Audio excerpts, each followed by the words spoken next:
which is the first time documentary feature here in the U.S. dramatic competition, and Liz Garbus, Bobby Fischer Against the World, which is, how many features have been made? That has been here? Starting with The Farm, an Oscar-nominated The Farm in 1997. I was going to say 96. So Liz has been here several times, and we're always happy to have her back. So I think what I'd like to do is, I'd actually like to start with clips from the films because I'm not sure how many people have seen them, and it's always nice to refresh in our memory what they are anyway. Liz, do you want to set up the 3 clips that we'll see from here? Okay. Hi, thanks, John. Yay for Sundance. So happy to be here. Yes, so I directed Bobby Fischer Against the World. We have some clips to show you. If you haven't seen the movie, I'll give you a little bit of context. The film is obviously about Bobby Fischer. It's about, we use his great match against Boris Spassky as sort of a narrative spine of the film. And through that, during that spine, we sort of circle back into various sort of episodes of Bobby's life to sort of, by the time that you see sort of the conclusion of the match, you understand Bobby's psychology, and then of course his sort of famous subsequent decline into madness.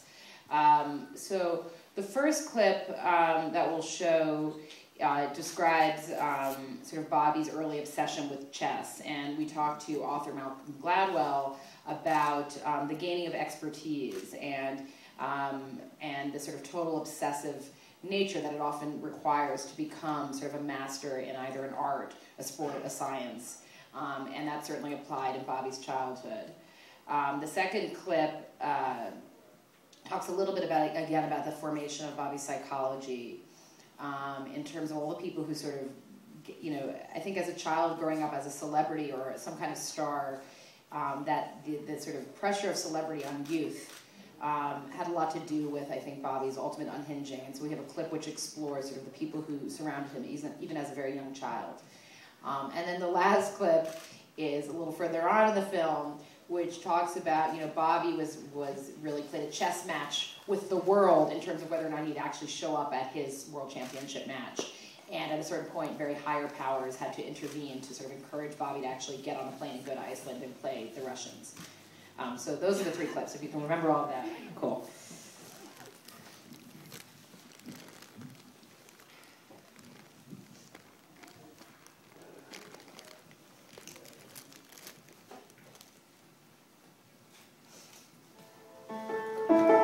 Sure, Bobby Fischer starts with a very exceptional mind.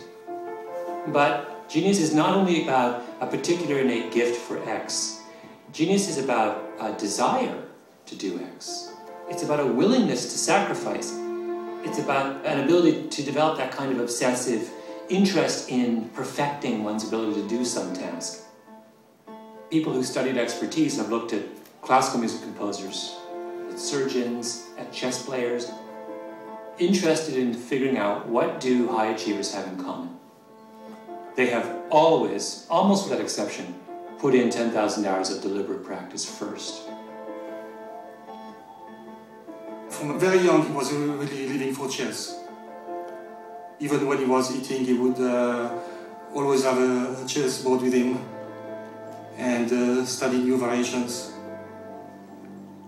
That love component is such an enormous part of the achievement of any kind of genius, because if it's dutiful, there's no way you can be that obsessive about it. There was nothing else he would rather do.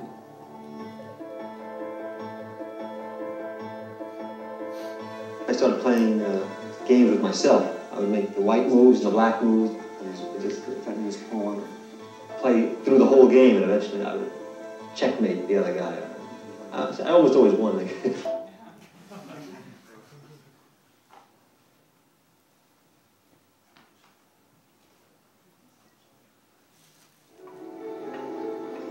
No chess player ever made much money in those days. And my father basically arranged an exhibition tour for him, in which he went from city to city playing anywhere from 40 to 80 people at a time. And I don't know how much he got then, maybe $5 a board.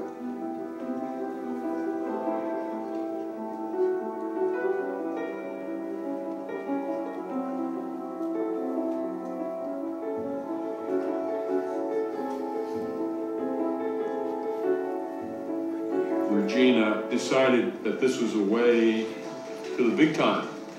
She'd call me up and say, I want Bobby to go on Channel 2 on Sunday, and he won't do it if I ask him, so I want you to tell him. He just wanted to learn the game, and she really wanted him to get publicity. Fame is definitely a mixed blessing, and almost everybody would admit that at some point in their life they wish they had it.